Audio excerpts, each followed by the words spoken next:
अस्सलाम वालेकुम students, welcome back to the channel mathematics बलार पंजवानी। आज की वीडियो के अंदर हम मॉडल पेपर को सॉल्व करेंगे। 2026 का जो मॉडल पेपर है जो आपके सिलेबस के मुताबिक बिल्कुल बनाया गया है। बहुत इंपॉर्टेंट मॉडल पेपर है। स्टार्ट करते हैं। पहले क्वेश्चन से the real part of the complex number 1/i² + 5 is equal to real part बताना है। सबसे पहले तो आप कैलकुलेटर को कॉम्प्लेक्स नंबर में कन्वर्ट कर दें। ये कैलकुलेटर वाइज सवाल है तो उसको उसी से करें, बेहतर रहेगा। नीचे आए आयोटा आपके ऊपर स्क्वायर लग जाएगा हमारे पास। ये हो गया हमारे पास +5। इस तरीके से +5 लिखना है। बहुत सारे स्टूडेंट गलती क्या करते हैं, यूँ लिख देते हैं, ये गलत हो जाएगा पूरा सवाल। तो बी केयरफुल विद दैट। ये मिस्टेक्स आप लोग ना करें, सिली मिस्टेक्स हैं, आने के बावजूद आप गलत कर जाएंगे। तो ये आपका आंसर आ गया 4 रियल। इसमें कोई इमेजिनरी नंबर आ ही नहीं रहा, हमें वैसे रियल ही बताना है। तो रियल हमारे पास आंसर आ गया 4, जो कि पार्ट नंबर सी है। ठीक है, इतना क्विकली आप भी कर सकते हो और आप भी करना भी चाहिए स्टेज के ऊपर, क्योंकि पेपर बहुत करीब है और आपको कैलकुलेटर स्पीड होनी चाहिए, वो प्रैक्टिस से ही हो सकती है। अच्छा, नेक्स्ट हमारे पास द कॉम्प्लेक्स कॉन्जुगेट बताना है। तो पहले इसको सिंप्लीफाई करेंगे हम, फिर इसका कॉन्जुगेट निकाल लेंगे हम। ये हमारे पास आयोटा स्क्वायर, ये हमारे पास आ गया 9 का कॉन्जुगेट क्या होगा, 9 ही होगा, क्योंकि कॉन्जुगेट साइन किसकी चेंज करता है, इमेजिनरी पार्ट की। इमेजिनरी पार्ट है नहीं तो 9 ही इसका आंसर होगा, option number D.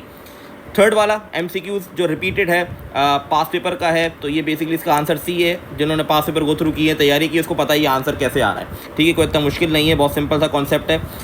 MCQs number 4, ये बहुत इंपॉर्टेंट टॉपिक है। ये न्यूली टॉपिक ऐड हुआ है ये वाला, और कुछ टॉपिक ऐड हुआ है मैट्रिसेस के अंदर। मैंने पढ़ाते वक्त बताया थे कि ये टॉपिक जरूर टेस्ट किए जाएंगे आपसे। अब यहाँ पर कह रहे हैं polar form the complex number Z3 + 4 can be represent as. Polar form में किस तरह रिप्रेजेंट करेंगे इसको हम, तो पहले R निकालते हैं हम, 3 का स्क्वायर + 4 का स्क्वायर, तो ये हो जाएगा 9 + 16, तो ये हो गया √25, जो कि बराबर हो गया 5 के। अब 5 तो सब ऑप्शन में आ रहा है, आप क्या करें, अगला स्टेप हमारे पास होता है x, मतलब x निकालना, या थीटा कह लो, कुछ भी कह लें आप, एंगल निकालना, इन्वर्स b/a। b की वैल्यू 4 है, ये a है। तो अब देखें गौर से। अच्छा, इसके अंदर एक गलती हो सकती है आप लोगों से, वो क्या होगी वो भी मैं आप लोगों को बताता हूँ। पहले शिफ्ट दबा के 10 प्रेस किया, ठीक है, ये किया मैंने। यहाँ पर b की वैल्यू 4 है और इसकी वैल्यू 3 है। अब आप लोग गलती क्या कर सकते हैं इसके अंदर अगर आप ऑप्शन देखें और इसको हम सॉल्व करते हैं रेडियन के अंदर, तो इसको रेडियन में ही करना है। अगर आपने डिग्री में कर दिया, इसका जवाब जो है, वैसे इसका जवाब 0.9257 आ रहा है, जो कि ऑप्शन नंबर डी है। लेकिन अगर आपने डिग्री में कर दिया तो ये ऑप्शन नंबर सी आपको बता रहा होगा। तो इसको हमें रेडियन में करना है, ये गलती मत कीजिएगा। बहुत बेसिक सी चीज़ें हैं, इन चीज़ को ध्यान रखिएगा। ठीक है, तो ऑप्शन डी इसका करेक्ट हो गया। आगे बढ़ते हैं। 5 हमारे पास है 2 + 2 आयोटा - 2 आयोटा। ये भी कैलकुलेटर से हो जाएगा, कॉम्प्लेक्स नंबर में कन्वर्ट कर दिया इसको। 2 + 2 आयोटा मल्टीप्लाई बाय 2 - 2 आयोटा, ये हमारे पास आंसर आ गया 8, तो इसका आंसर हो गया 8, सिंपल। तो कॉम्प्लेक्स नंबर के MCQs 2 से 3 मिनट के अंदर हो गए। अगर आपकी कैलकुलेटर की स्पीड अच्छी हो, आपको कैलकुलेटर यूज़ करना आता है, तो बहुत मुश्किल नहीं है। आगे बढ़ते हैं कॉम्प्लेक्स नंबर के ऊपर। The product of the matrix. सबसे पहले जब भी प्रोडक्ट का सवाल है, प्रोडक्ट मतलब मल्टीप्लिकेशन, सबसे पहले चेक करना मल्टीप्लिकेशन पॉसिबल है भी या नहीं। ये कितनी रॉज है, रॉ 2 है, कॉलम 1 है, रॉज 2 है, कॉलम 1 है। अब ये और ये बराबर नहीं है, मतलब ये मल्टीप्लाई नहीं हो सकते, तो इसका ऑप्शन नंबर डी करेक्ट होगा। ठीक है, इन चीज़ों का ध्यान रखना, ऑप्शन नंबर डी इसका करेक्ट ऑप्शन है। आगे बढ़ते हैं। द को factors of the third raw and second column. Third raw है और सेकंड कॉलम है, तो मतलब 5 की बात कर रहे हैं। तो -1 की पावर 5 पे होगा 3 + 2, और इसकी रॉ और कॉलम कट कर देंगे तो 2 1 3 3, तो -1 की पावर 5, 6 - 3, तो 2 3 6 होगा और 3 1 3, तो यहाँ आ गया 3। पावर जो है वो हमारे पास ऑड है, तो ये नेगेटिव रहेगा, तो इसका मतलब आंसर इसका आ जाएगा -3, जो कि ऑप्शन नंबर सी है। ठीक है जी, आगे बढ़ते हैं। The inverse of the matrix. इसका इन्वर्स निकालना है, इन्वर्स का फॉर्मूला पता होना चाहिए। इन्वर्स का फॉर्मूला होता है adjoint of A / A determent. इसका डिटरमेंट निकालो, क्या आएगा, 1 आएगा, मतलब डिनोमीटर में तो 1 आएगा। एडजॉइंट कैसे निकालते हैं, एडजॉइंट के लिए क्या करना पड़ता है हमें, ये वाली जो डायगनल है, इसकी हम जगह चेंज कर देते हैं। दोनों में 1 है तो 1 1 ही रहेगा, और दूसरा जो डायगनल है उसकी हम साइन चेंज करते हैं। 0 की साइन चेंज नहीं है तो 0 ही रहेगा, तो 2 की साइन हो जाएगी माइनस की। तो ये इसका आंसर आ गया, जो कि ऑप्शन नंबर ए आ रहा है हमारे पास। ठीक है, ये इसका ऑप्शन हो गया। चले, क्योंकि 1 से डिवाइड हो गया, वो फर्क पड़ेगा नहीं। The determinant of the matrix, basically हमारे पास डिटरमेंट इसका निकलेगा 1। ठीक है, आई होप आना चाहिए। ये 0 है, ये 0 है, तो इसका डिटरमेंट निकालेंगे, तो इसकी रॉ और कॉलम कट कर दें, तो 1 0 0 1, तो इसका डिटरमेंट 1 आ जाएगा मेरे पास। ठीक है, कोई मुश्किल चीज़ नहीं है, बहुत सिंपल सवाल है। अब यहाँ पर देखें, अब इसका डिटरमेंट लेना है। बहुत सारे स्टूडेंट हो सकता है सॉल्व करने पे लग जाएं, बेवकूफ़ी मत कीजिएगा, ध्यान रखें डिटरमिनेंट की प्रॉपर्टीज़ का। यहाँ पर रॉ में 2 कॉमन आ रहा है, 2 कॉमन लेने के बाद क्या बचा, A B C, B A C, A B C. और डिटरमिनेंट की प्रॉपर्टी होती है अगर 2 रॉज या 2 कॉलम बराबर आ जाए उसका डिटरमिनेंट 0 होता है, तो 2 मल्टीप्लाई बाय 0 आंसर आ जाएगा 0। दैट्स इट, बहुत सिंपल सवाल है। पीरियोडिक क्या होता है, पीरियोडिक की कंडीशन आनी चाहिए, तो इसका सिंपल, इसमें कोई ऐसी चीज़ है नहीं कोई मुश्किल। तो ये होगा, देखें अगर आप देखें तो 4 से 5 मिनट या 6 मिनट के अंदर आप लगा लें, ये सवाल हो गए। ये इतनी स्पीड में आप भी कर सकते हैं, आपकी इसकी प्रैक्टिस होगी तो आप भी कर लेंगे। ऐसा कोई एमसीक्यूज़ नहीं आया कि बहुत हट के या बहुत ज़्यादा सोचना पड़े, अगर आपकी तैयारी अच्छी तो ऐसा कोई भी एमसीक्यूज़ नहीं है इसमें अभी तक 11 में। अच्छा, अभी तक जितने 11 एमसीक्यूज़ किए हैं। अब आते हैं हम सीक्वेंस सीरीज़ के MCQ. If N term of the sequence is this, ये कह रहा है एन टर्म की जो सीक्वेंस है वो ये बन रही है, सही है। एन टर्म की ये फॉर्मूला 2n की क्या सीक्वेंस बनेगी बता दो। तो सिंपल क्या करना है, n की जगह लिख दूंगा 2n, क्योंकि 2n का पूछ रहा है, 2 से 2 कट जाएगा तो -2 की पावर n, आंसर आ गया। बहुत सिंपल सा एमसीक्यू था। Next MCQ, for the geometric power, बता दी ज्योमेट्रिक है। The sum of the first 2 term, पहली 2 टर्म का सम 9 के बराबर है। फर्स्ट पहला टर्म a को कहते हैं, दूसरी टर्म को हम कहते हैं AR, बराबर आ गया 9 के। अब पहली टर्म तो a होती है, आप सबको पता होगा। दूसरी AR कैसे होती है भाई, फॉर्मूला क्या होता है, AR की पावर n-1। तो दूसरी टर्म का मतलब है 2 की n की जगह 2 रख दें, तो ये बन गया AR। तो पहली टर्म और दूसरी टर्म का जो सम है वो 9 के बराबर है, और आगे उसने कहा फर्स्ट टर्म 3 के बराबर, मतलब a की जगह मैं 3 लिख सकता हूँ, ठीक है। देन द थर्ड टर्म है, तीसरी टर्म निकालनी है, उसके लिए a तो पता है, r नहीं पता, r निकालेंगे। 3 वहाँ जाके माइनस होगा, 3 वहाँ जाके डिवाइड करेंगे तो r की वैल्यू 2 आ गई। अब क्या निकाला, तीसरी टर्म निकालनी है, तो ये वाला फॉर्मूला यूज़ कर देंगे हम, a की जगह 3, 2 और 3 माइनस, क्योंकि तीसरी टर्म निकालें 3 - 1, ये 2 का स्क्वायर, सॉरी ये 4 हो जाएगा, तो ये बन जाएगा 12 मेरे पास। तो ऑप्शन नंबर ए इसका करेक्ट है। अच्छा, इसके नीचे वाला एमसीक्यू भी, the sum of 5th and 6th term, yes, sum of 5th and 6th term होता है 20। 5th और 6th टर्म का जो सम होगा वो 20 है, ठीक है। If the common difference 2, difference दे दिया 2, इस पर फॉर्मूला ओपन करूँगा तो a + n की जगह 5 - 1, d की वैल्यू 2 दी हुई है। इसी तरह यहाँ भी फॉर्मूला ओपन हो जाएगा, a + 6 - 1, d की वैल्यू 2 दी हुई है, is equal to 20। The first term of the sequence, first term बतानी है, वो a को कहते हैं हम, तो a निकालना है, तो हो जाएगा a 5 - 1 4, 4 मल्टीप्लाई बाय 2 8 हो गया। इसी तरह 6 - 1 5, 5 मल्टीप्लाई बाय 2 10 हो गया, इक्वल टू 20। 8 + 10 18 हो जाएगा, और a + 8 2a हो जाएगा हमारे पास। 18 वहाँ जाके माइनस होगा तो मेरे पास आ जाएगा पॉजिटिव का 2, 2 से 2 कटा तो a की वैल्यू 1 आई, 0 नहीं आएगी, 1 आएगी, ठीक है। ये 0 नहीं होता, 1 होता है, 2 वहाँ जाके डिवाइड करा दे तो कट डाउन हो जाएगा, ठीक है। अच्छा, ये वाला एमसीक्यूज़ रिपीटेड एमसीक्यूज़ है, आना चाहिए मैं समझता हूँ। a कॉमन लेंगे, a कॉमन लेने के बाद हम इन्फिनिटी वाला फॉर्मूला लगा देंगे, तो ये हमारे पास, ये मैं करवा चुका, लास्ट 2025 का पेपर था उसी में आया, पता है, इसमें ज़्यादा मुझे याद है। अगले एमसीक्यू पे पढ़ते हैं। The Tn of an arithmetic sequence is 2n - 1, कह रहा है जो टर्म बनी हुई अर्थमेटिक सीक्वेंस की वो ये बनी हुई है। The Tn of the associate harmonic mean, harmonic mean की क्या बनेगी, तो हार्मोनिक मीन अर्थमेटिक का रेसिप्रोकल होता है, तो इसको रेसिप्रोकल कर देंगे। ये इसका आंसर ऑप्शन नंबर डी हो गया, सी हो गया, ठीक है जी। अगला हमारे पास है harmonic mean between 2 number, harmonic mean निकाल के बताना है हमें, ठीक है। हार्मोनिक मीन क्या होता है, तो हार्मोनिक मीन का फॉर्मूला हमारे पास ये होता है, ठीक है। तो a की जगह a/2, b की जगह b/2, ये हो गया a/2 + b/2, ये 2 से 2 कट गया तो ये बच जाएगा ab/2 ऊपर, और नीचे दोनों के डिनोमिनेटर सेम है तो ये बन जाएगा a + b / 2। अब ये जो पूरी फॉर्म है जब ऊपर लेके जाऊंगा तो ये रेसिप्रोकल हो जाएगी, तो ab/2 multiply by 2 upon a + b, ये कट गया तो ab/a + b, ये हमारा आंसर आ गया, ठीक है। क्या हो गया पेन को, ab/a + b, जो कि ऑप्शन नंबर ab/a + b ए है, ठीक है। आगे बढ़ते हैं। मिसलिनियस सीरीज़ का सवाल आ गया, 1 से स्टार्ट हो रहा है, 10 तक चल रहा है n, तो हमारे पास फॉर्मूला क्या होता था इसका, नेचुरल नंबर का फॉर्मूला होता था n + 1 डिवाइड बाय 2। तो 1 से 10 तक है तो n की जगह 10 आ जाएगा, 10 + 1 डिवाइड बाय 2 माइनस, ये भी 1 से स्टार्ट और 1 से 5 तक, तो 5 + 1 डिवाइड बाय 2, तो ये बन जाएगा 10 × 11 divide by 2 minus 5 × 6 divide by 2, 2 1 ज़ा 2 5 ज़ा 5 11 ज़ा 55 हो जाएगा, 2 1 ज़ा 2 3 ज़ा ये हो जाएगा 15, तो 55 माइनस 15 आंसर आ गया 40, जो कि ऑप्शन नंबर बी। ठीक है जी, बहुत सिंपल सा है। अच्छा, ये वाला MCQ 19 भी रिपीटेड है। ठीक है, आपको आंसर पता होना चाहिए इसका, A is the correct option, ये करा चुका मैं ऑलरेडी, इसमें कोई गलती होनी नहीं चाहिए। अच्छा, 20 वाला MCQ देख लें। n क्यूब 1 से लेके 3 तक का क्यूब चाहिए, 1 2 और 3 इन 3 नंबर का क्यूब निकालना है। तो एक तो क्यूब का फॉर्मूला था, वो भी लगा सकते हो, वरना डायरेक्ट भी कर सकते हैं। जैसे 3 नंबर है ना, 1 से स्टार्ट हुआ, उस पर क्यूब, 2 का क्यूब और 3 का क्यूब, ये 3 तक जा रहा है ना ये, और इसका मतलब सम है, सम करना है। तो 1 + 8 + 27, तो ये आ गया 36, ऑप्शन नंबर डी। ठीक है जी।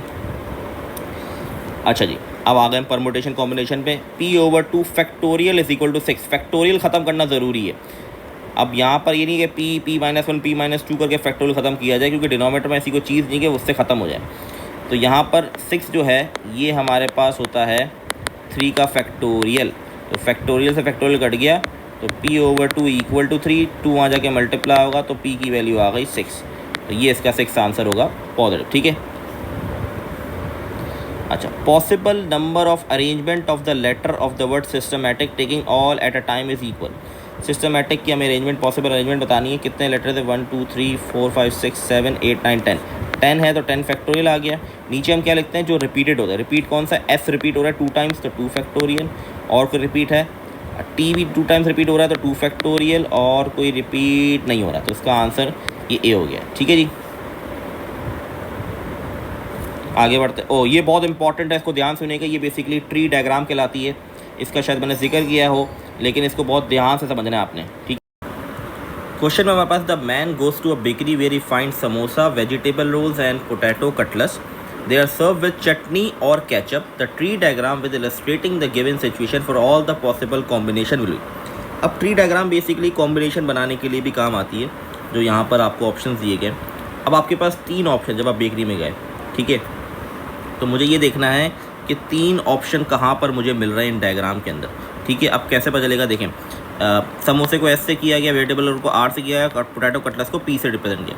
यहाँ पर मैं देखता हूँ तो मुझे 3 ऑप्शन मिल रहे हैं, एस भी मिल रहा है, आर भी मिल रहा है, पी मिल रहा है, मतलब ये शायद ठीक हो सकता है। यहाँ मुझे एस मिल रहा है और पी मिल रहा है, एस के साथ आर ये गलत है, क्योंकि आर एक अलग एंटिटी है, वेजिटेबल रोल एक अलग एंटिटी है, ये इसके साथ रूट के साथ कनेक्ट नहीं हो सकता, एस और आर एक साथ कनेक्शन नहीं हो सकता, तो ये गलत है। इसी तरह यहाँ पर सी और के आ गया, सी और के जो है वो बेसिकली हमारे पास चॉइस वाली चीज़ है। हम मेन जा रहे हैं बेकरी में, मैं सेलेक्ट करना है समोसा, वेजिटेबल रोल या पोटैटो कटलेट्स, तो ये ऑप्शन भी गलत हो गया। तो 2 बी और सी तो हो ही नहीं सकते। यहाँ आते हैं हमारे पास एस, आर और पी अलग है, मतलब इन दोनों में से कोई करेक्ट ऑप्शन है कि। अब देखते हैं कौन सा करेक्ट है, कैसे पता चलेगा। मैंने समोसा लिया तो मुझे क्या ऑप्शन है, चटनी या केचप और ले सकता हूँ। मैंने यहाँ पर वेजिटेबल रोल लिया तो मेरे पास ऑप्शन क्या, चटनी या केचप, दोनों का ऑप्शन अवेलेबल। यहाँ मैंने पोटैटो कटलेट्स लिया तो चटनी और केचप दोनों का ऑप्शन अवेलेबल है। मतलब मैं कुछ भी परचेज़ करूँगा, फॉर एग्जाम्पल मैंने समोसा परचेज़ किया तो मुझे पास 2 ऑप्शन है, चटनी लूँ या तो केचप लूँ। इसी तरह वेजिटेबल रोल और पोटैटो, तो ये वाले कॉम्बिनेशन, मतलब ये इसका करेक्ट आंसर है। ये गलत क्यों है और ये कब सही हो सकता है, पार्ट डी वाला, ये गौर से देख, क्योंकि हो सकता है पेपर में थोड़ी चेंजेस कर दिए। यहाँ समोसा लेने के बाद ऑप्शन नहीं दे रहा वो चटनी या केचप का, इसमें ऑप्शन दिया उसने, इसमें ऑप्शन दिया कॉम, लेकिन इसमें नहीं दे रहा। हाँ, अगर सवाल में ये लिखा होता कि अगर आप समोसा लेंगे तो उसमें आपको चटनी या केचप का ऑप्शन नहीं है, लेकिन अगर आप वेजिटेबल रोल और पोटैटो कटलेट्स लेंगे तो आपके पास ऑप्शन है चटनी या केचप का, तो डी वाला ठीक होगा। बहुत ध्यान समझिएगा, डी वाला फिर ठीक होता। ठीक है, तो इसका ऑप्शन करेक्ट ए है। अभी आगे बढ़ते हैं। अच्छा, सिंपल सा सवाल है 25, 0 फैक्टोरियल 1 के बराबर होता है, 5 - 1 4 फैक्टोरियल हो जाएगा, डिवाइड बाय 4 फैक्टोरियल 24 के बराबर, तो ये कट हो गया, मेरे पास आ जाएगा 6 ऑप्शन नहीं है, इसका मतलब ये 3 फैक्टोरियल है, क्योंकि 6 बराबर होता है 3 फैक्टोरियल के। ये चीज़ पता होनी चाहिए आप लोगों को। ठीक है, आगे बढ़ते हैं। आगे हमारे पास क्या है, a school is selecting 3 students from a group of 10 to represent a school in a debate competition, the number of way which the student can be selected। 3 student select करने, ऑर्डर कोई मैटर नहीं करता, किसी को भी तीनों को ले सकते हैं हम। ठीक है, तो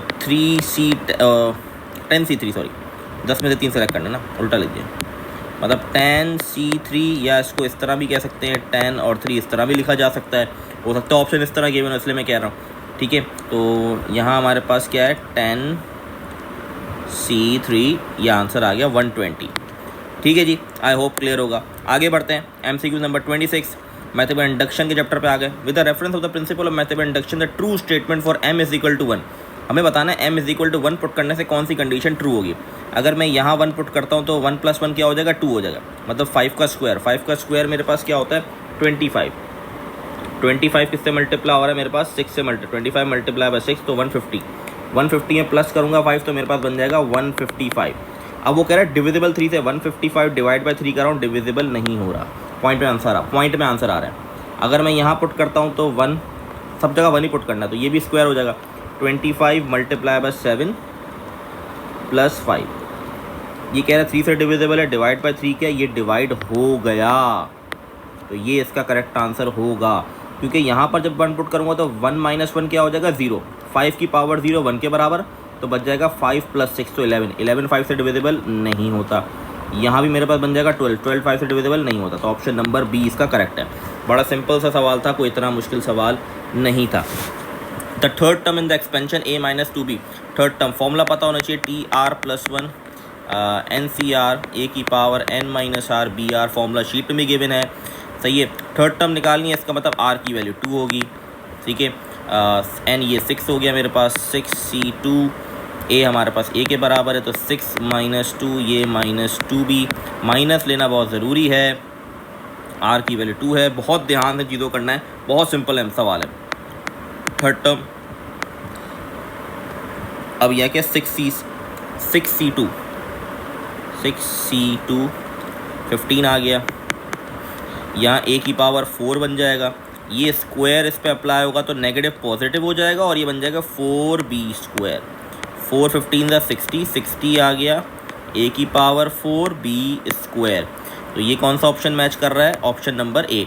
बहुत सारे स्टूडेंट गलती क्या करेंगे, इस माइनस को पॉजिटिव नहीं करते और वो ऑप्शन नंबर डी सेलेक्ट कर देंगे, ये गलती मत कीजिएगा, ठीक है। ये बहुत कॉमन सी मिस्टेक्स हैं जो बहुत सारे स्टूडेंट कर देते हैं। अच्छा भाई, ये एमसीक्यू भी जहाँ तक मुझे याद पड़ा शायद रिपीटेड कहीं का आया हुआ है, ठीक है। फॉर्मूला कहता है 1 + nx + n -1/2 फैक्टोरियल x², ये फॉर्मूला था। बी पूछा थर्ड वैल्यू, ठीक है, तो थर्ड वैल्यू को ही देखते हैं, इसको ही देखते हैं। n की जगह क्या आएगा -5, तो -5 1/2 फैक्टोरियल, x की जगह आ जाएगा मेरे पास -x², तो ये हो गया मेरे पास -5 - 6/2 फैक्टोरियल, 2 के बराबर ही होता है, और ये x² हो जाएगा पॉजिटिव का, तो -5 × -6 तो प्लस का 30 डिवाइड बाय 2 x²। फिर मैं कह रहा हूँ ये गलती होती है कि यहाँ बच्चा माइनस को कैरी फॉरवर्ड कर देता है यहाँ पर, जबकि स्क्वायर अप्लाई होगा तो ये पॉजिटिव हो जाएगा, और ये माइनस मल्टीप्लाई माइनस प्लस हो जाता है। ये सिली मिस्टेक मत कीजिएगा खुदारा। ये हो गया 15, तो वैल्यू ऑफ बी हो गई 15 पॉजिटिव। इतना सिंपल था जवाब। The general term in the binomial expansion, general term बतानी है। जनरल टर्म क्या बनती है, अभी फॉर्मूला ऊपर लिखवाया मैंने, tr + 1, वही बताना है। तो ये आई होप आप कर लेंगे। इसका ऑप्शन कौन सा करेक्ट लग रहा है, 3x, ये करेक्ट है। आई होप आप लोगों को पता होगा इसमें क्यों इस तरह आ रहा है, ठीक है। अब इसको इस तरह लिखें या आप इस तरह लिखें, बात एक ही होती है, ठीक है। इसमें कन्फ्यूजन होने की ज़रूरत नहीं है, ठीक है। आई होप इसमें कोई मसला नहीं होगा। आगे बढ़ते हैं। ये बहुत इंपॉर्टेंट एमसीक्यू है, ये ज़रूर आएगा, मुझे ऐसा लगता है इस तरह का एमसीक्यू ज़रूर आपसे पूछा जाएगा। If the square and the higher power of x are neglected, square, जहाँ तक मुझे याद है मैं जब पढ़ा था इस तरह का सवाल मैंने CRQ के मुताबिक कराया था, लेकिन ये इसमें आया हुआ, मतलब पूछा जाने की चांसेस बहुत ज़्यादा है। The square and higher power of x are neglected, कह रहे हैं स्क्वायर या उससे बड़ी पावर को हम निगलेक्ट करेंगे, then the approximate form of, अब इसकी क्या फॉर्म बनेगी, मतलब इसको सिंप्लीफाई करेंगे, इसकी स्क्वायर या उसकी हाईएस्ट पावर को निगलेक्ट करना है, इसको सॉल्व करेंगे, इसकी हायर और स्क्वायर पावर को निगलेक्ट करना है। तो जब इसको सॉल्व करते हैं, पावर जो है फ्रैक्शन में, तो फॉर्मूला कौन सा है, 1 + nx + n -1 2 फैक्टोरियल x²। अब उसने कहा है कि स्क्वायर या उससे बड़ी पावर, क्योंकि जैसे जैसे आगे बढ़ूंगा तो x की पावर बढ़ती रहेगी, वो निगलेक्ट करेंगे। इसका मतलब मुझे सिर्फ यहाँ तक ओपन करना है, मुझे सिर्फ इतना ओपन करना है इसको 1, तो इसको ओपन करेंगे 1 + n की जगह आ जाएगा 1/2 और x की जगह आ जाएगा 7x, ये हो गया, ठीक है। इसी तरह इसके साथ भी ये होगा 1 + n की जगह 1/2 और इसकी जगह आ जाएगा -3x। इन दोनों को मल्टीप्लाई करना है, पहले सिंप्लीफाई कर ले तो ये बन जाएगा 1 + 7x/2 1 - 3x/2। अब इनको मल्टीप्लाई कर लेते हैं हम, इन दोनों ब्रैकेट्स को, तो फाइनल आंसर आ जाएगा हमारे पास 1 × 1 1 आ गया, 1 multiply by minus 3x over 2 आ गया। फिर 7x ओवर 2 1 से मल्टीप्लाई होगा तो 7x ओवर 2 ही रहेगा। फिर 7x over 2 multiply minus 3 over x तो माइनस का 7, तो ये हो जाएगा 721x square over 4। I hope ये चीज़ आती होगी आप लोगों को मल्टीप्लिकेशन। अब सवाल में था स्क्वायर या उसकी हायर पावर को निगलेक्ट करना है, मतलब ये स्क्वायर आ गया तो इसको हम निगलेक्ट कर देंगे, इसको यूज़ ही नहीं करेंगे, हम सिर्फ इसको आगे वाले को सॉल्व करेंगे। तो यहाँ हम एलसीएम ले लेंगे, एलसीएम 2 आएगा, ठीक है। 2 इससे मल्टीप्लाई हो जाएगा 2 माइनस 3x प्लस 7x, तो ये दोनों सॉल्व हो सकते हैं। तो 2 प्लस 4x डिवाइड बाई 2, अभी भी आंसर मैच नहीं कर रहा तो 2 कॉमन ले लेंगे, तो 1 प्लस 2x डिवाइड बाई 2, 2 से 2 कट गया तो 1 प्लस 2x इसका फाइनल। थोड़ी सी प्रैक्टिस करें, इसकी हो जाएगा, इतना मुश्किल नहीं है, लेकिन थोड़ी सी प्रैक्टिस करनी पड़ेगी, ठीक। अच्छा जी, नेक्स्ट एमसीक्यू हमारे पास अब ट्रिग्नोमेट्रिक का पोर्शन हमारे पास आ गया है, sine alpha plus sign 2 beta. अब इसमें आपको फॉर्मूला पता होना चाहिए, फॉर्मूला शीट में आया था, ये फॉर्मूला गिवन होगा, एक बार देख भी लेते हैं भाई गिवन होगा कि नहीं होगा। मेरे ख्याल से गिवन है ये फॉर्मूला, फिर भी हम देख लेते हैं भाई, फॉर्मूला ऐसा ना हो ना गिवन हो। तो यहाँ पर हमारे पास देखिए ये फॉर्मूला गिवन है, सही है, sine P plus sine Q. अब वहाँ पर अल्फ़ा और 2 beta given I think, P की जगह अल्फ़ा आ जाएगा, इसकी जगह 2 बीटा आ जाएगा, बस ये करना है, बस इतना सा जवाब है। अब देखिए इसका ऑप्शन हमारे पास आई थिंक कौन सा ऑप्शन करेक्ट है देख लेते हैं हम। तो यहाँ पर हमारे पास जो ऑप्शन करेक्ट है वो डी करेक्ट है, पी की जगह अल्फ़ा आ गया और उसकी जगह 2 बीटा आ गया, बस इतना जवाब था। ये एमसीक्यूज़ भी रिपीटेड एमसीक्यूज़ है। साइन अल्फ़ा ए और कॉस अल्फ़ा बी के बराबर, साइन 2 अल्फ़ा ओपन होगा 2 साइन अल्फ़ा और कॉस बीटा बन जाएगा, इसकी वैल्यू ए है, इसकी वैल्यू बी है, तो 2ab इसका फाइनल आंसर आ जाएगा, जो कि डी ऑप्शन है। अच्छा जी, नेक्स्ट हमारे पास है इस तरह का एमसीक्यू 2025 के पेपर में भी था। टेन थीटा की वैल्यू गिवन है and lies in third quadrant. Tan theta देखिए 3 क्वाड्रेंट होते हैं, तीसरे क्वाड्रेंट के अंदर ये फर्स्ट, ये सेकंड, ये थर्ड और ये फोर्थ। थर्ड क्वाड्रेंट में 10 पॉजिटिव होता है और ये पॉजिटिव वैल्यू गिवन है। 10 की वैल्यू हमारे पास होती है परपेंडिकुलर अपॉन बेस के, इसके बराबर होती है, ठीक है। और मुझे वैल्यू दी हुई है 2, तो नीचे कुछ नहीं है, मतलब 1 है, मतलब परपेंडिकुलर की वैल्यू 2 है और बेस की वैल्यू 1 है। मुझे हाइपोटेन्यूज निकालना है, क्योंकि मुझे कॉस निकालना है। कॉस का फॉर्मूला हमारे पास क्या होता है, b ओवर h, तो h की ज़रूरत है हाइपोटेन्यूज। तो Pythagoras theorem h square p square plus b square, so h square p की जगह 2 आ जाएगा, 2 का स्क्वायर 4 और 1 का स्क्वायर 1, तो h स्क्वायर की वैल्यू आ रही है 5, रूट ऑन बोथ साइड करेंगे तो h की वैल्यू आ जाएगी √5। अब इम्पॉर्टेंट चीज़ क्या है इसके अंदर, पॉजिटिव √5 लें या नेगेटिव लें। हम नेगेटिव लेंगे क्योंकि थर्ड क्वाड्रेंट की बात हो रही है और थर्ड क्वाड्रेंट के अंदर जो है कॉस जो है वो नेगेटिव होता है, तो इसीलिए यहाँ पर जो हाइपोटेन्यूज की वैल्यू मैं लूँगा वो नेगेटिव लूँगा, ठीक है। यहाँ पर जो वैल्यू लूँगा मैं लूँगा -√5। तो अब इस फॉर्मूले पुट करूँगा, b की वैल्यू 1, इसकी -√5, ठीक है। तो ये ऑप्शन तो मैच नहीं करा। अब ये इन्होंने एक बड़ी गेम खेली है। देखिए आंसर हमारे पास -1/√5 आ रहा है, इन्होंने रैशनलाइज कर दिया। रैशनलाइज कैसे होता है, रूट को ख़त्म करने का, तो रूट नीचे डिनोमिनेटर, तो जो रूट में लिखा हुआ उसी को मल्टीप्लाई डिवाइड करा दो, तो ऊपर आ जाएगा -√5 और नीचे जब मल्टीप्लाई होंगे तो 5 बन जाएगा। तो बड़ी चालाकी की गई है, तो ऑप्शन नंबर डी, बहुत ध्यान से कीजिएगा इस चीज़ को, गलती ना हो जाए आप लोगों से। द सम और difference of 2 angle is 0 degree, sum या डिफरेंस 2 एंगल का 0 हो और इंटीग्रल मल्टीपल ऑफ 90 डिग्री, और वो इंटीग्रल मल्टीपल 90 डिग्री हो तो उसको क्या कहते हैं, अलाइड एंगल। ये तो डेफिनेशन में पढ़ा चुका हूँ, ठीक है, मैंने डेफिनेशन पढ़ाई थी, ये इसमें सवाल आया हुआ इसका। बहुत रेयरली होता है कि वो डेफिनेशन पूछी है, लेकिन पूछी गई, हो सकता है आ जाए आप लोग के पास। अच्छा जी, ये सवाल थोड़ा सा समझना पड़ेगा आपको। पहले तो शायद सवाल समझना है कि सवाल में हो क्या रहा है और कौन सी टेक्निक लगानी है, कौन सा फॉर्मूला लगाना है। ये सवाल में हमने यहाँ लिया हुआ है, अगर थोड़ी सी प्रैक्टिस होगी ना तो जहन में हो जाएगा ये क्या करना चाह रहे हैं। बेसिकली ये फॉर्म हमारी बराबर होती थी r sin theta plus phi के। अगर आपने तैयारी की हुई तो आपको याद आएगा, ये टॉपिक मैंने पढ़ाया है, ठीक है। अब r की वैल्यू कैसे निकलती है, इन दोनों को प्लस करके और रूट में लगा के, मतलब स्क्वायर, मतलब समझो r निकालना है तो 5 का स्क्वायर प्लस 12 का स्क्वायर, तो ये बन जाएगा 169 जो कि होगा 30। तो r की वैल्यू 13 आ गई, साइन आ गया, जो कि सारे ऑप्शन में गिवन है। और थीटा भी सब ऑप्शन है, मतलब थीटा भी अपनी जगह पे रहेगा। अगर मैं इससे कंपेयर करूँ इन ऑप्शंस को तो 13 आ गया आर की वैल्यू, साइन आ गया थीटा, तो ये तो सब जगह दिया हुआ है मुझे। मसला है 10 कहाँ से आया। अब 10 किसकी जगह आया, ये भी इंपॉर्टेंट। 10 आया है फाई की जगह, इसकी जगह 10 आया है, देखिए इसकी जगह लिखा हुआ है 10 इनवर्स। अब यहाँ मैं कहाँ से 10 इनवर्स लाऊँ, तो गॉस सुनिएगा हमारे पास, हम वैल्यू निकालते हैं एंगल, हम निकालेंगे कॉस फाई और साइन फाई की वैल्यू। तो यहाँ पर 5 है तो ये हमारे पास आ जाएगा 5/13, क्योंकि आर की वैल्यू 13 है, यहाँ 12 है तो यहाँ आ जाएगा मेरे पास 12/13। अब अगर मुझे 10 फाई निकालना है तो मुझे साइन डिवाइड बाय कॉस करना पड़ेगा, ठीक है। ये कुछ MCQs ये हैं ऐसे जो आप लोगों को ये आएंगे ज़रूर इस तरह की, या यही MCQ, अब क्या हुआ, ये ज़रूर आएंगे आपके पेपर में। मेंटली रेडी रहें, प्रिपेयर रहें। इस तरह का MCQs उन्होंने दिए हैं मॉडल पेपर, मतलब वो ज़रूर आपसे इसके सवाल पूछेंगे ज़रूर, ठीक है। तो you have to be very careful, ठीक है। तो यहाँ हमारे पास साइन की वैल्यू क्या है 12/13 और इसकी वैल्यू है 5/13। 13 से 13 कट जाएगा तो 12/5 आ गए।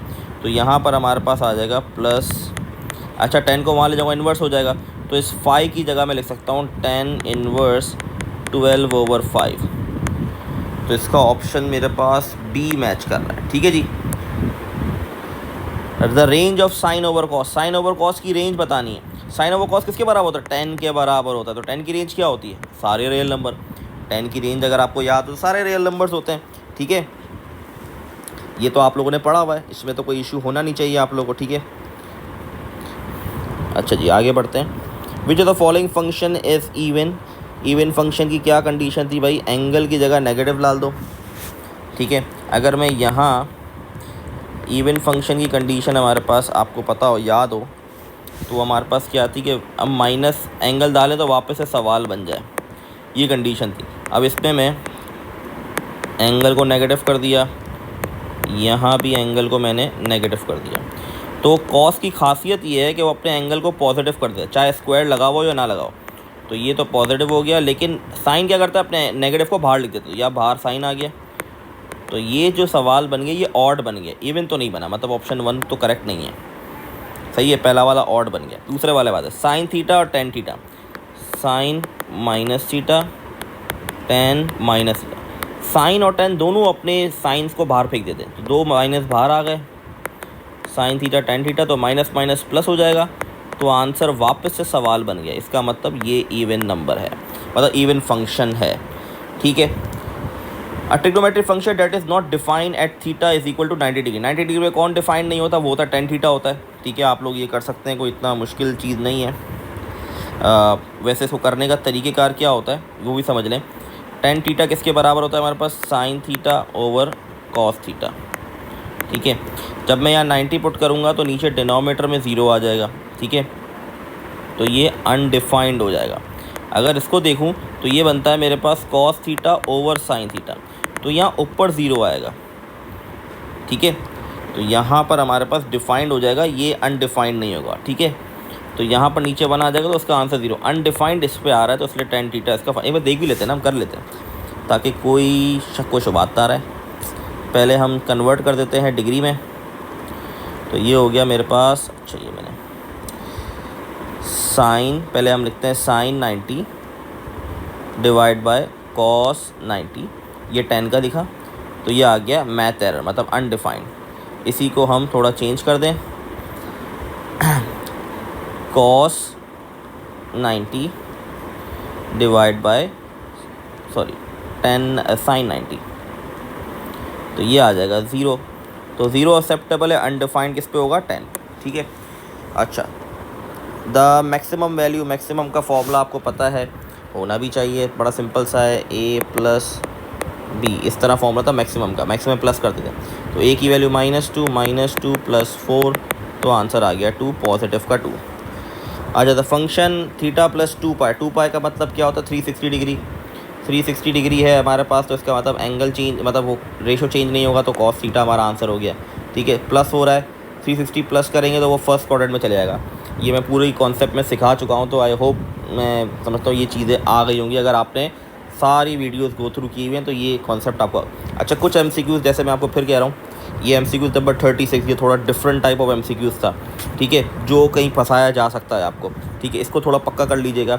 इसी तरीके से एमसीक्यूज नंबर 33, यहाँ आप लोग प्लस माइनस की गलती कर सकते हैं कि हाइपोटेन्यूज प्लस माइनस कब लेंगे, आपको क्वाड्रेंट की पहचान होनी चाहिए। तीसरे क्वाड्रेंट की बात कर रहा है, तीसरे क्वाड्रेंट में कॉस, क्योंकि कॉस निकालना है, कॉस तीसरे क्वाड्रेंट में नेगेटिव होता है, तो उसमें हाइपोटेन्यूज जो मैंने निकाला है पाइथागोरस से वो नेगेटिव लूँगा वैल्यू, ठीक है। दूसरी चीज़ उन्होंने क्या किया है, रैशनलाइज किया है, ऑप्शन रैशनलाइज फॉर्म में दिए हैं, ठीक है। ये वाला एमसीक्यूज तो सही था इसमें, तो ये 2-3 एमसीक्यूज को थोड़ा ध्यान दीजिएगा ताकि आपके नंबर डिटेक्ट ना हो कहीं, इसमें नंबर ना। अच्छा जी, ग्राफ पे आ जाते हैं, इसको कॉन्सेप्ट को समझ लीजिएगा। कंसिडर द गिवन ग्राफ, एक ग्राफ दिया हुआ, पूछा जा रहा है ग्राफ ऑड है, इवन है या नाइदर है। तो इवन और ऑड ग्राफ की कंडीशन को समझ लें। अगर आप ग्राफ को वाई एक्सिस से सिमेट्री की लाइन बनाएं, सिमेट्री क्या होती है कि आप फॉर एग्जांपल ये सिमेट्रिक लाइन है, ऐसे कट किया कि राइट और लेफ़्ट साइड बराबर आ जाए, ये सिमेट्री लाइन है, ठीक है, और राइट और लेफ़्ट साइड अगर बराबर आ जाए तो ये इवन फंक्शन कहलाता है। जब मैंने इसको यहाँ से कट किया वाई एक्सिस से, तो राइट और लेफ़्ट साइड बराबर नहीं, ये ऊपर जा रहा है नीचे की तरफ, मतलब ये इवन तो नहीं है। तो पहली कंडीशन में ये पता चल गया इवन तो नहीं है। ऑड का क्या करना है, इसको आप रोटेट करें 180 डिग्री। अगर ये रोटेशन के बाद आपके पास वापस से सेम चीज़ बन जाए ओरिजिन के थ्रू, ठीक है, 180 डिग्री इसको रोटेट करें, तो अगर वापस से वही चीज़ हमारे पास बन जाए तो इसका मतलब ये हमारे पास जो है ऑड फंक्शन है, और इसका आंसर बेसिकली ऑड फंक्शन है, 1 ओनली, ठीक है। आपके पास अगर सवाल आता है पेपर में तो आप अपने पेपर को 180 डिग्री रोटेट करें। पहले रोटेट करेंगे तो ये शेप इस साइड पे आ जाएगा, फिर रोटेट करेंगे तो ये यूँ बन जाएगा, वापस से शेप सेम आ जाएगा, मतलब 180 डिग्री रोटेट करेंगे तो वापस से शेप सेम दिख जाएगा। तो आप अपने पेपर को रोटेट कर लीजिएगा 180 डिग्री। आई होप इसमें कोई मुश्किल नहीं होगी आप लोग को। तो आपके पास क्या हो जाएगा, ये आपके पास आ जाएगा इवन ऑड फंक्शन, ठीक है। आगे बढ़ते हैं। A trigonometric equation is given as cot x equal to p if p is undefined then the value of x। वो कह रहा है p का आंसर अनडिफाइंड कब आएगा, तो x की क्या वैल्यू यहाँ पुट करूँगा, ये p अनडिफाइंड बन जाए। तो cot का मतलब होता है cos x over sin x, ठीक है। तो अब मैं ये यहाँ पे अभी हम ये सॉल्व कर रहे थे ना, तो आई थिंक 0 पे हो जाता है ये cot है ना, तो मैंने पहला ऑप्शन 0 रखा, तो इस पर अनडिफाइंड आ रहा है, इसका मतलब x की वैल्यू 0 रखूँगा तो p मुझे अनडिफाइंड मिलेगा। अच्छा जी, अगला पार्ट देखते हैं। 10 इनवर्स इज इक्वल टू -1। 10 वहाँ जाके इन्वर्स हो जाएगा, ठीक है, -1, ठीक है, 10 इन्वर्स। अब अच्छा, अब ये सवाल बहुत ध्यान से, मैंने एक चीज़ बताई भी थी कि हम क्या करेंगे, पॉजिटिव लेके पहले सॉल्व करते हैं इसको, ठीक है, पॉजिटिव लेके सॉल्व करते हैं। 10 इन्वर्स, अच्छा इसको पहले मैं रेडियन में, ये इन्वर्स ट्रिग्नोमेट्री का सवाल है, उसको बेहतर है, मतलब रेडियन में करना है, ठीक है, ऑप्शन भी रेडियन में, तो इस चीज़ का ध्यान रखिएगा ये इन चीज़ों में। अच्छा, शिफ्ट दबा के हमने 10 इन्वर्स किया, आई थिंक π/4 आएगा शायद, क्या था मुझे, π/4। तो x की वैल्यू आ गई पायो। ये कौन सा क्वाड्रेंट का आंसर आ गया, ये आ गया थर्ड क्वाड्रेंट का आंसर आ गया, सॉरी फर्स्ट क्वाड्रेंट का आंसर आ गया। मुझे कौन से क्वाड्रेंट का जवाब निकालना है, मुझे निकालना है सेकंड क्वाड्रेंट का, ठीक है, सेकंड क्वाड्रेंट का। अब आपके जहन में होगा सर आपने तो कहा था कि जहाँ जहाँ नेगेटिव सबका सेकंड का और फोर्थ निकालना चाहिए, 2 निकालने चाहिए, लेकिन फोर्थ हम क्यों नहीं निकालेंगे, फोर्थ निगलेक्ट हो जाएगा क्योंकि वो 180 से एक्सीड कर जाएगा। इस तरह का एक सवाल मैंने करवाया था, आप लोगों को अगर याद हो, ठीक है। तो यहाँ पर मुझे सेकंड क्वाड्रेंट के अंदर मुझे इसको क्या करना पड़ता है, ये एंगल आया है, इसको पाई से माइनस कराना पड़ता है, तो आंसर आ जाएगा 3π/4। ट्रिग्नोमेट्री के एमसीक्यूज मुश्किल नहीं है, लेकिन बहुत ही समझ के करने वाले हैं, वरना गड़बड़ कर जाओगे, फंस जाओगे बुरी तरीके से। अच्छा, अगले एमसीक्यूज पे पढ़ते हैं हम। नेक्स्ट एमसीक्यूज हमारे पास क्या है, अच्छा जी देखिए, मैंने आपको कहा भी था जब मैंने ये चीज़ पढ़ाई थी कि ये ज़रूर आएगा एमसीक्यूज। इनवर्स की रेंज और डोमेन आप याद करके चले जाइएगा, ठीक है। इसका आंसर आई थिंक ये इसका बी ऑप्शन है, -π/2, इसको याद करके ज़रूर जाइएगा। अच्छा, अब क्या है, 10 इनवर्स 1 -10 इनवर्स 2, इसका फॉर्मूला देखते हैं, गिवन है कि नहीं गिवन, आप लोगों को गिवन होना चाहिए मेरे ख्याल से। ये रहा फॉर्मूला, देख लें, प्लस का है तो प्लस आ जाएगा, नीचे माइनस आ जाएगा, माइनस का है तो ऊपर माइनस आ जाएगा, नीचे प्लस आ जाएगा। तो इन चीज़ों का ध्यान रखिएगा, ये मिस्टेक डुबा देगी भाई आप लोग अगर ऐसी सिली मिस्टेक्स कर गए आप लोग, ठीक है। तो इसमें फॉर्मूला लगाना पड़ेगा मुझे, ठीक है जी। तो ये आप लोग खुद ट्राई करें, ये आप लोग के लिए होमवर्क है, एक ही एमसीक्यूज होमवर्क दिया है, बाकी तो मैंने सारे ही करवाए। तो ये MCQs नंबर 46। अब जो 5 MCQs है वेक्टर के चैप्टर से हैं, थोड़ा ध्यान से सुनिएगा इन MCQs को। थोड़े थ्योरेटिकल वे में चीज़ें थोड़ी पूछी गई हैं इसके अंदर। अब इसका आई थिंक काम नहीं है। मैं A student is design a drone flight path. First it will move to 5 meter east. अब सबसे पहले हम बना लेते हैं यहाँ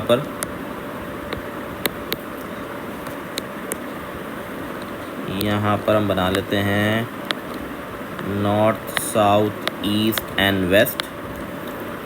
तो एक ड्रोन पाथ बनाया गया, वो पहले 5 मीटर ईस्ट मूव किया एंड देन 3 मीटर नॉर्थ, फिर 3 मीटर नॉर्थ मूव करा।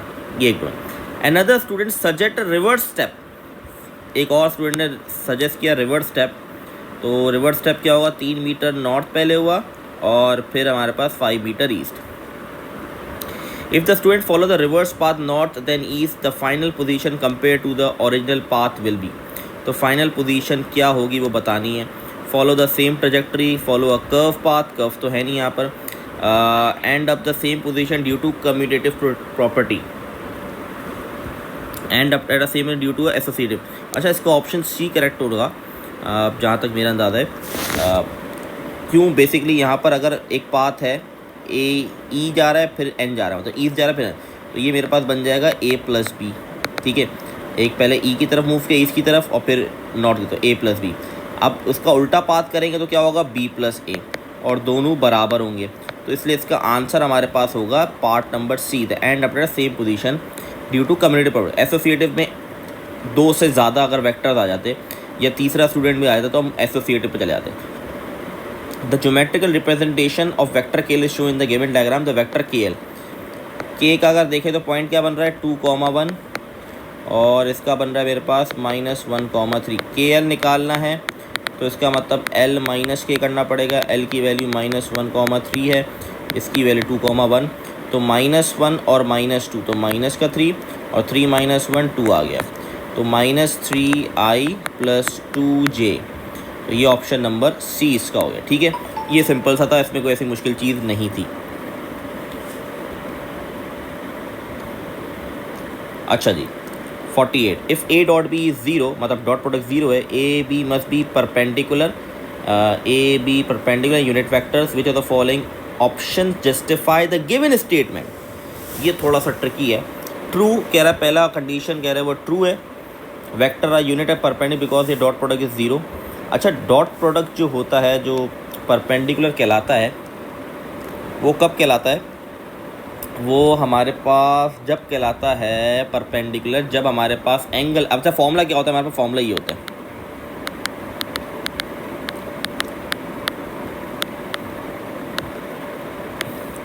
ये हमें परपेंडिकुलर कब कहलाता है, जब हमारे पास जो एंगल है वो 90 डिग्री हो, क्योंकि 90 डिग्री होता है तो ये बन जाता है A dot B equal to 0। ठीक है, क्योंकि 90 डिग्री 0 के कॉस 90 0 के बराबर, तो ए डॉट बी बराबर आ जाता है 0 के। तो इसमें जो हमारे पास यूनिट वेक्टर है इसका कोई रोल नहीं है। ठीक है, रोल जो होता है वो हमारे पास ए डॉट बी के। तो ऑप्शन नंबर बी इसका करेक्ट हो सकता है, vectors are perpendicular only because their dot product is 0। तो यूनिट वेक्टर का रोल नहीं होता इसके अंदर, क्योंकि परपेंडिकुलर तभी होता है जब हमारे पास एंगल 90 डिग्री हो। ठीक है, तो कंडीशन फॉल्स है, वेक्टर आर परपेंडिकुलर, वेक्टर पर जब ही होते हैं जब उसका डॉट प्रोडक्ट 0 हो, और डॉट प्रोडक्ट 0 कब, जब एंगल 90 डिग्री हो। ठीक है जी, अगले MCQ पे बढ़ते हैं। अच्छा, ये MCQs हो सकता है यही वाले रिपीट हो जाए तो थोड़ा बेहतर करके जाएगा। Which of the following statement is correct, for a - 2b c + 3a is equal to 0, a b c are non-zero vector, 0 is the zero vector, vector a b are parallel and have opposite direction, vector a c is parallel and have same direction, vector a b c are parallel to each other। अच्छा, ये पहली condition दी हुई है, तो ये हो गया a is equal to 2b। ये जो 2 है ना, ये मल्टीप्लाई हो रहा है, ये स्केलर है, तो मतलब a और b जो है आपस में बराबर है, बराबर मतलब पैरेलल है, इसका मतलब ये हो गया। लेकिन ये 2 जो है ये पॉजिटिव है, और पहली कंडीशन क्या कह रही है, vector a and b are parallel, parallel तो है ना, अपोजिट डायरेक्शन। अपोजिट कब होता है, जब ये 2 माइनस का होता, तो इसका मतलब स्टेटमेंट नंबर 1 तो गलत है। अगली आते हैं, c + 3a is equal to 0, ये वहाँ जाएगा तो ये हो जाएगा C इज़ इक्वल टू -3 है। अब नेगेटिव आ गया, इसका मतलब ये है कि C और A पैरेलल तो हैं लेकिन ये सेम डायरेक्शन में नहीं मूव कर रहा है, अपोजिट डायरेक्शन में मूव कर रहा है। तो जो ऑप्शन नंबर बी है उसमें क्या कह रहा है, सेम डायरेक्शन, तो इसका मतलब ये भी गलत है। इसका मतलब तीसरा वाला ठीक है, इसका मतलब only 3 A B C are parallel, क्योंकि यहाँ पर देखें A C से भी पैरेलल है और A B से भी है, तो और B और C भी आपस में पैरेलल होंगे। ठीक है, तो ये हो गया लास्ट MCQ रह गया, अल्हम्दुलिल्लाह से हमने कंप्लीट कर लिया ये भी। इंशाल्लाह नेक्स्ट वीडियो CRQ पे होगी। While evaluating a scalar triple product involving static unit vector, a student claimed that student claim कर रही है, हमें बताना है based on the given condition the true option, गलत सही ऑप्शन क्या होगा। स्टूडेंट कह रहा है ये आंसर मेरे पास है डॉट, ये बेसिकली क्या यूज़ किया गया, स्केलर ट्रिपल प्रोडक्ट यूज़ किया गया। ठीक है, अब आपको पता होना चाहिए, पहले इसको ब्रैकेट को सॉल्व करेंगे। ठीक है, पहले ब्रैकेट सॉल्व होगा। अब क्रॉस प्रोडक्ट के लिए मैंने एक रूल सिखाया था, I J एंड K। अगर ये एंटी क्लॉकवाइज मूव कर रहा है तो ये पॉजिटिव रहेगा, और अगर ये क्लॉकवाइज मूव करेगा तो ये नेगेटिव। अभी क्या है, I क्रॉस J, तो I और J पे जाना है, मतलब ये एंटी क्लॉकवाइज मुझे मूव करना है। I के बाद K पे जाना है। ठीक है, I क्रॉस K मुझे क्लॉकवाइज मूव करना है, क्लॉकवाइज में नेगेटिव, तो अगला वैल्यू क्या है J, तो इसका मतलब I क्रॉस K, मतलब I क्रॉस K बराबर होगा -J के, क्योंकि ये क्लॉकवाइज मूव किया इसलिए। ठीक है, मुझे यहाँ मूव करना पड़ा है क्योंकि I क्रॉस J था। अगर मैं एंटी क्लॉकवाइज होता तो वहाँ पर पॉजिटिव होता। ठीक है, तो मेरे पास -J आ गया, इसका मतलब ब्रैकेट के अंदर आ गया J डॉट -J, तो माइनस को बाहर लिख देंगे, J को J से मल्टीप्लाई कराएंगे, J² आ जाएगा। अच्छा, J डॉट J क्या होता है हमारे पास, 1 के बराबर, तो आंसर आ जाएगा -1। ठीक है, डॉट प्रोडक्ट अगर आपको याद हो, और ये क्या बता रहा है 1, तो इसका मतलब इसने हमें ऑप्शन गलत बताया, इनकरेक्ट, इसने कंडीशन गलत बताई है, रिजल्ट इक्वल टू -1, ये इसका करेक्ट आंसर। तो अल्हम्दुलिल्लाह आप लोगों अल्हम्दुलिल्लाह से हमने ये भी कंप्लीट कर लिया। इंशाल्लाह 5 अप्रैल को आपका मॉक है लाइव स्ट्रीमिंग पे, आई होप आप सबको पता होगा। व्हाट्सएप कम्युनिटी ग्रुप को ज्वाइन कर लें, वो भी लिंक दे दूंगा। ठीक है, ताकि वहाँ पर अपडेट्स आपको मिलती रहेंगी। उस मॉक को मिस मत कीजिएगा, पेपर 1 का मॉक है। ठीक है, तो अच्छी तैयारी हो जाएगी, इसको ज़रूर कीजिएगा। अल्लाह हाफ़िज़।